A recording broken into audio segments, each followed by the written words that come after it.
Hey, good morning everyone. Saturday morning, 11th of July 2020.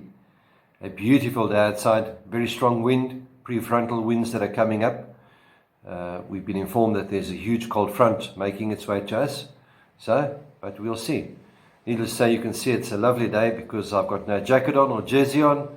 So who knows, despite the strong winds, we may still venture out on the mountain bike and be blown all over the place. Anything's possible with this man. However, this morning's devotion is a look at Deuteronomy chapter 34, and it's titled The Death of Moses. And I would urge you to read the chapter because at the end of this little video, there's going to be some homework for next week. So we've got the death of Moses, which is recorded, how God takes him up to the top of the mountain and shows him the promised land. Remember, God said to him that he wasn't going to be allowed to enter the promised land because of his disobedience when he disobeyed God and struck the rock at Meribah and spoke in his name. Yet God still provided the miracle of water. For me, this morning as I was reading the verses 10 and 11 stood out quite profoundly.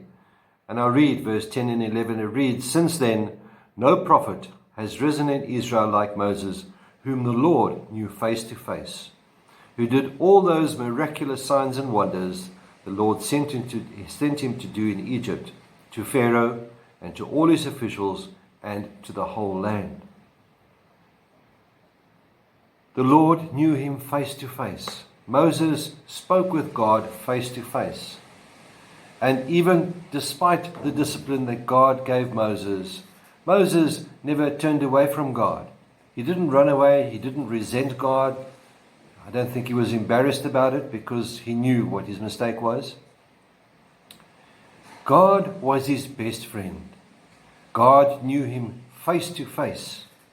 Obviously, we know that about 1,000 years later, another great prophet, another great man came to earth, and that was Jesus Christ. But what about you? Are you able to say that you know the Lord face to face? Does God know you face to face? What about when he disciplines you? How do you react? Do you turn away from him in anger and frustration and resentment, saying, "Why did God do this to me?" Or do we have a look at the bigger picture and see where we actually went wrong? So I'm going to leave you with those few thoughts, and I would urge you to read the chapter in Deuteronomy chapter 34. Read it and pray about it and ask God to show you how to strengthen and to perhaps make right your relationship with him. Now, coming to the homework. Next week, starting from Monday, we're going to be having a look at a chapter in 1 Samuel, and it's chapter 17.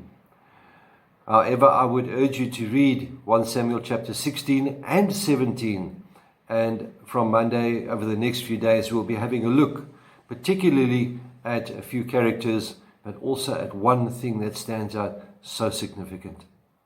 So, my dear friends, on that note, I'm going to leave you with this blessing that may the Lord be with you, may he protect you, may he guide you, may he be with you always, and may he help you strengthen your relationship with him. So, my dear friends, until Monday, goodbye.